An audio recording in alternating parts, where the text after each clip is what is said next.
Bəli Günel, həm yay mövsümüdür, həm də bugün xüsusi bir gündür. Beynəlxalq dondurma günüdür Günel. Bəli, buraxılışımızın əvvəlində qeyd etdik və qeyd edək ki, bu dadlı və sərin nemətin öz bayramı var.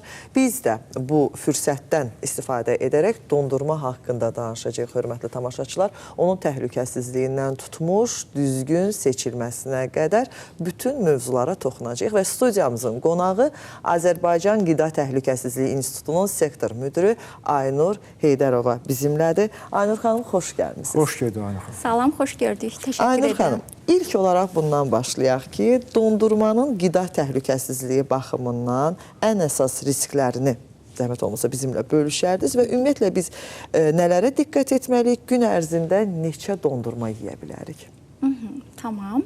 Amma mən ilk növbədə siz xüsusi qeyd etdiniz ki, bugün beynəlxalq dondurma günüdür. Bu günlə bağlı bir məsələyə aydınlıq gətirmək istəyirəm əslində. Çünki bu Azərbaycanda və bəzi ölkələrdə bəli 10 iyun beynəlxalq dondurma günü kimi qeyd olunur, amma Amerikalılar üçün bu fərqlidir.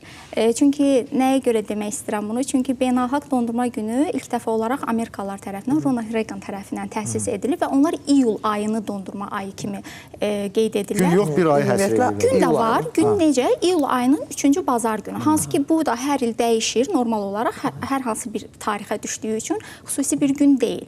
Amma bəli, Azərbaycanda və bəzi dünya ölkələrində bu məhz 10 iyun tarixinə təsadüf edir. Beynəlxalq dondurma günü. O ki, qaldı sizin sualınıza. Ümumiyyətlə, dondurma bəli, qida zəhərlənmələrinə səbəb ola bilər. Nəyə görə? Çünki dondurmanın hazırlanması prosesində, istehsalatda xamal olaraq süddən istifadə olunur. Düzdür, bu zaman pasterizasiya edilmiş süddən istifadə edilməlidir. Çünki pasterizasiya nədir? Süd yüksək termiki emala məruz qalır. Yəni, yüksək temperatur altında südün tərkibində olan mikroorqanizmlər və bakteriyalar məhv edilir. Və dondurma birmənalı olaraq pasterizasiya prosesindən keçmiş, termiki emala məruz qalmış inək südündən hazırlanmalıdır. Bu birmənalıdır. Amma yenə də süd özü bakteriyaların inkişafı üçün əlverişli bir mühitdir. Və dondurma adətən yay aylarında yeyilir. Düzdür, qış aylarında da yeyilir, amma yay aylarında insanlarda tələbat daha çox olur dondurmaya qarşı. Və yay aylarında temperaturun yüksək olması bakteriyaların inkişafı üçün əlverişli temperatur intervalıdır. 5 dərəcədən, müsbət 5 dərəcədən, müsbət 60 dərəcəyə qədər olan temperatur intervalı, hətta Ümumdünya Səhiyyə Təşkilatı tərəfindən buna təhlükəli zona adı da verilmişdir. Bakteriyaların inkişaf etməsi üçün əlverişli temperatur şəraitidir. Və nəzərə alsaq ki, yay aylarında temperatur 30 dərəcədən yüksək olur və dondurma düzgün temperatur rejimində saxlanılmadıqda və ya soyuq zəncir prinsipi var, o qırılarsa, yəni deyək ki, soyuducudan çıxarılıb, bir müddət açıq hava şəraitində, otaq temperaturunda saxlanılıb, yenidən dondurularsa və ya soyuducuda deyək ki, işıqlar sönüb və uzun müddət soyuq temperatur rejimi olmadığına görə, bəli, belə olan şəraitdə artıq orada müsbət temperatur rejimi yaranır, dondurma əriməyə başlayır, sulu mühit yaranır və bu bakteriyaların inkişafı üçün əlverişli şərait deməkdir. Təbii ki, bu cür dondurmaların istehlakı qida zəhərlənmələrinə səbəb ola bilər. Ona görə də istehlakçı dondurmaları alarkən bilirik ki, dondurmalar həm qablaşdırılmış şəkildə satılır, həm də yay aylarında artıq parklarda, yol kənarlarında açıq hava şəraitində, gilizlərdə, silindrik qablarda satılan, açıq formada satılan dondurmalara da rast gəlinir. Hər iki halda istehlakçı diqqətli olmalıdır.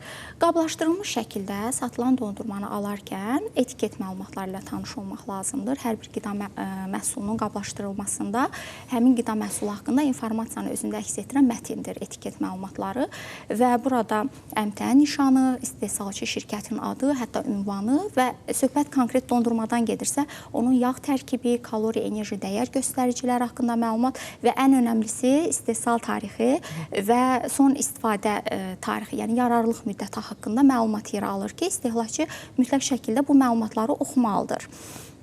Açıq hava şəraitində əgər satılan dondurmadan istifadə edirsə istehlakçı, onun satış şəraitinə diqqət etməlidir. Aydın məsələdir ki, dondurmaların satışı soyuducunun içərisində həyata keçirilir, amma birbaşa günəş şüalarının təsirinə məruz qalır və ya qalmır. Buna diqqət etməlidir.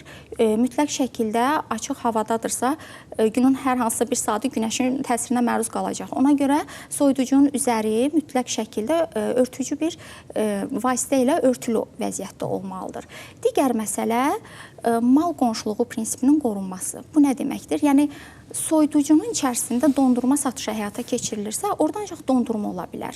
Digər dondurulmuş qida məhsulları, məsələn, deyək ki, marketlərdə toyuq məhsulları, ət məhsulları. Və sənədləşdirici işçilər ola bilərmi? Xeyr, ola bilməz. Hətta onlar belə Dondurucu, bəli, əgər orada yalnız dondurmanın satışı həyata keçirilməlidir. Çünki həm dondurma çox güclü higroskopik xüsusiyyətə malikdir. Yəni digər qida məhsullarının qoxusunu özünə çəkmə xüsusiyyətinə malikdir. Və hətta bunu dondurmanı yerkən onun tamında dəyişikliyin olmasını, bəli, biz özümüz dadanda hiss edə bilərik rahatlıqla. Digər məsələ isə çirklənmə ilə bağlıdır. Yəni çarpaz çirklənmə. Ət və ət məhsullarında olan mikroorqanizmlər, bakteriyalar asanlıqla sirayət edir dondurmaya və mikroorqanizmlərin inkişafı üçün əlverişli şərait yaranır. Aynur xanım, toxunmaq istəyirik. Aynur xanım, istəyirəm ki, elə o sualda cavablandırasınız ki, ümumiyyətlə ev şəraitində hazırlanan dondurma ilə sənaye üsulu hazırlanan dondurma arasında qida təhlükəsizliyi baxımından hansı fərq var və ümumiyyətlə varmı? Bu məqama da istərdik toxunasınız. Fərq ola bilər ki, çünki bir çoxları evdə hazırlayır dondurmanı ona görə. Belə deyim də, istehsalat prosesində dondurmanın hazırlanmasında bəzi stabilizatorlardan, emulqatorlardan istifadə oluna bilir. Nəyə görə? Çünki bu dondurmanın homogenliyini təmin etmək lazımdır, bircinsliliyini təmin etmək lazımdır. Təbii ki, artıq elə reseptlər çıxıb ki, ev şəraitində də homogen dondurma hazırlamaq mümkündür, amma təbii ki, evdə hazırlanmış dondurma ilə istehsalatda olan dondurma arasında çox böyük fərq var. Məsələn, bəzi reseptlər var ki, orada yumurtanın sarısından istifadə olunur. Bu yenə homogenliyi saxlama, emulqator kimi istifadə olunur.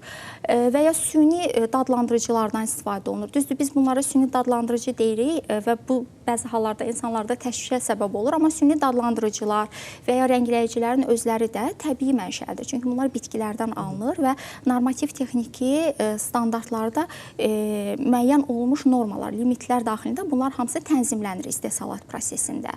Və düşünürəm ki, ümumiyyətlə dondurma əgər ev şəraitində hazırlanmışsa, qısa müddət ərzində istehlak edilməsi tövsiyə olunur. Marketdən aldığımız dondurmanı da alırıqsa birbaşa istehlaki məsləhətdir. Nəinki gətirib evə dondurucuya qoymaq. Burada yenə də mal qonşuluğu prinsipi pozula bilər. Çünki dondurucuda hər kəsin dondurucusunda ət və ət məhsulları var. Ona görə birbaşa açıldıqdan sonra birbaşa istehlak edilməsi məsləhətdir. Bir də siz özünüz də qeyd etdiniz ki, dondurma ilə bağlı hansı bir məqama dondurmanın xarici görünüşü ilə bağlı istehlakçı alarkən, məsələn, dondurmanın xarici görünüşündə hər hansı bir deformasiya halı müşahidə olunarsa və ya dondurma yeyərkən içərisində buz kristalları hiss edə bilərik. Düzdür, buz kristallarının olması qida təhlükəsizliyi baxımından yəni zəhərlənməyə səbəb olmur, amma onun keyfiyyətinin aşağı olmasının göstəricisidir. Deməli, burada hər hansısa bir bitki yağlarından istifadə olunmuş ola bilər. Çünki dondurmanın hazırlanmasında daha çox süd yağı, kərə yağından yəni istifadə olunmalıdır.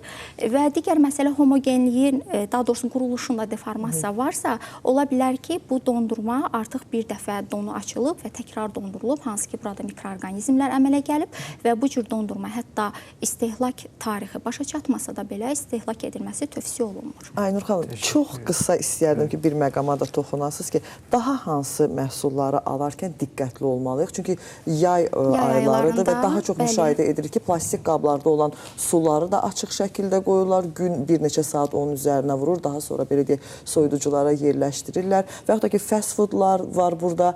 Çox qısa istəyərik qeyd edəsiniz, çünki vaxtımıza da az qalıb ki, daha nələrə diqqət yetirməliyik? Bəli, dondurmada olduğu kimi, ümumiyyətlə bu bütün qida məhsullarına aiddir. Qida məhsulu birbaşa günəş şüasının təsirinə məruz qalmamalıdır. Plastik qablarda satılan sularda ümumiyyətlə bu təhlükəli hal alır. Çünki orada kimyəvi reaksiya gedir və plastik qabın tərkibindəki toksiki maddələr suyu mayının daxilə keçir və hətta biz plastik qabda satılan suyu içərkən orada tam dəyişikliyini hiss edə bilərik. Sanki plasmas dadı verirmiş kimi. Bəli, bu demək ki, günəş şüalarının təsirinə məruz qalıb.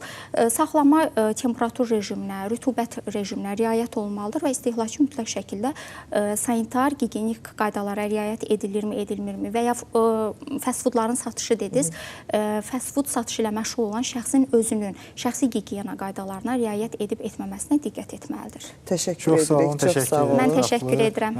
Çox maraqlı məqamlara toxundunuz. Bəli, Günel, yayın istisi artıq özünü büruzə